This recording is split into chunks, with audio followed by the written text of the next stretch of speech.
18-year-old Mona Blade lived in Hamilton, New Zealand in 1975. She worked as a shop assistant. Mona lived with her sister Lillian, Lillian's husband Tom, and her niece Angela. In New Zealand, Queen Elizabeth II is quite a big deal, and they celebrate her birthday each year.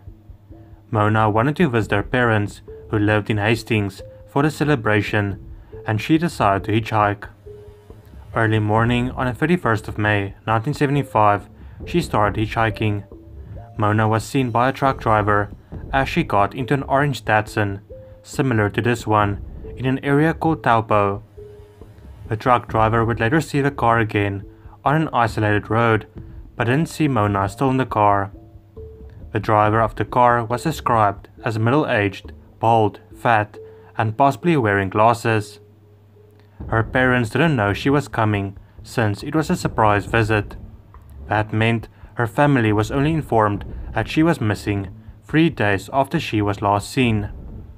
She was supposed to start a new job, and when she didn't come in, her family was alerted and they called the police. A massive search for her was launched.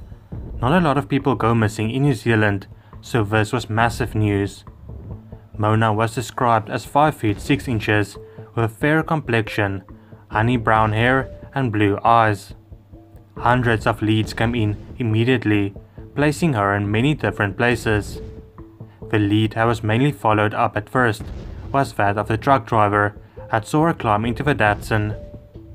The area around where the car was seen on the isolated road was searched by dogs, the police, volunteers and helicopters. A $10,000 reward was issued for any information. The police even checked every similar Datsun in New Zealand. By December, there was no sign of Mona or the man she was last seen with, so the investigation was scaled down. Something that hampered the initial investigation was the pictures the family supplied of Mona. In the pictures, she was younger with longer hair.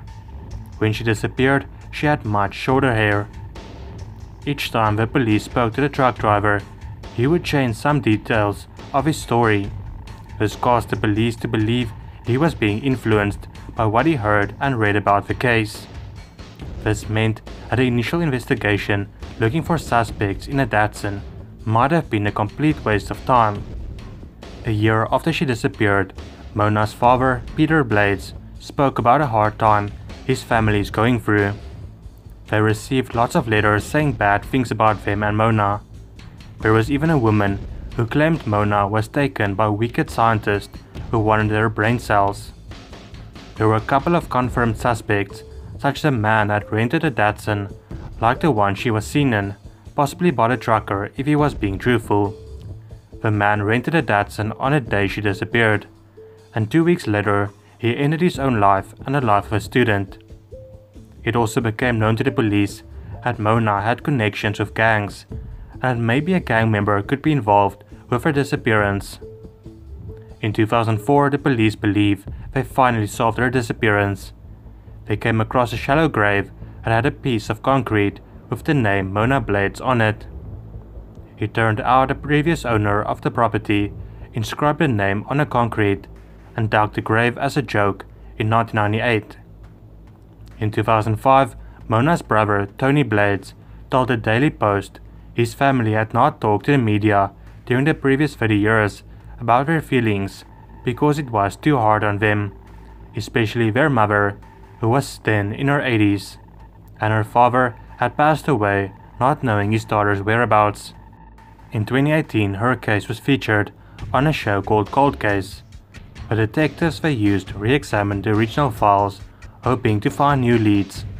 They determined that the initial investigation was too heavily focused on the man and a Datsun. They also said that if the family provided pictures instead where Mona had short hair, it might have made a difference. The most notable thing they concluded was there were gang members that traveled on that road as they went to a gathering in Wellington the weekend she went missing. It is now a little over 45 years after she disappeared, and her whereabouts are still unknown. The positive thing, however, is that the police are still looking, and there are still new leads coming in every now and then. Kimberly Ann Langwell was born on 24 February 1965 in Beaumont, Texas. Her nickname was Kim. In the afternoon at about 5:30 p.m. of July 9, 1999, 55-year-old Kimberly called her teenage daughter. Kimberly reminded her about dinner plans she made for that evening and that she would be home soon after visiting a friend. Kimberly didn't arrive home and her boyfriend started searching for her when he got worried. He found her car abandoned in the parking lot of a shopping center on Dowland Road. This is what her car looks like. Kimberly's wallet and her car keys were missing. Her cell phone and other personal items were still inside the car. There was no sign of her, so the boyfriend called the police. An extensive search of the area was done, but it did not produce any clues as to her whereabouts. Her family members believe she might have went to the pharmacy of the shopping center, but don't know what happened after she left. They also said it is strange for her not to make contact with her daughter since they are so close. It was interesting that her family also said they believed the boyfriend was responsible for her disappearance. She even told her family had either heard that she took her own life, not to believe it. Kimberly also told her sister never to stop looking for her remains if something happened to her. She is described as a Caucasian female, blonde hair, blue eyes. She has a scar under her chin.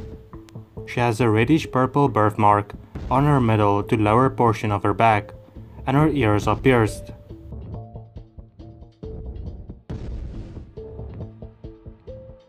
Sabrina Paige Aisenberg was born on the 27th of June 1997 in Valrico, Florida.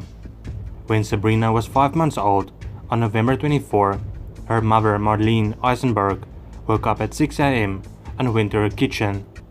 She found it rather surprising that the laundry room door was open. When Marlene went into the laundry room, she saw that the garage door was also open. She then went to check on Sabrina. Marlene discovered that Sabrina was missing from a crib. The news of this shocked the community, and the police knew they had to find the kidnapper quickly. The police learned that the Aisenbergs left the garage door open overnight. An unidentified shoe print and a blonde hair was found in Sabrina's room. Despite this, the police focused all their attention on Sabrina's parents. Marlene and Steve Aisenberg denied any involvement, however. They claimed that they believed someone who couldn't have a baby of their own snuck into the house and took Sabrina. They also made a public appeal for whoever it was to come forward and bring Sabrina home safely. The police didn't buy it and took several items from the home for analysis. A video was taken of the Aisenbergs smiling brightly as they left the home just a day after Sabrina went missing. What also didn't help their case was when the police found a video that was taken by her parents just a few days before she disappeared. It showed Sabrina with a lot of bruises on her face and a patch of hair missing on her head. The Aisenbergs then hired a lawyer and said they will take the polygraph test. After the test, Marlene claimed it came back inconclusive. The police later said it did not come back inconclusive, but they did not want to say whether she passed or failed. In November 1999, Steve and Marlene were arrested, but they had to be let go when a judge dropped all the charges against them. In April 2003, the police began to believe that an unidentified young girl, known as Paloma Unknown, could be Sabrina.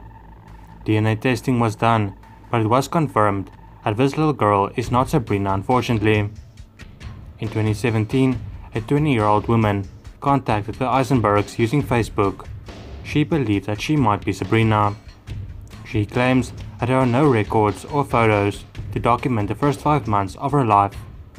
Soon after that, another woman came forward believing she could be Sabrina. Both women sent in their DNA to be tested. For some reason, it has still not been made public what the results are of these tests.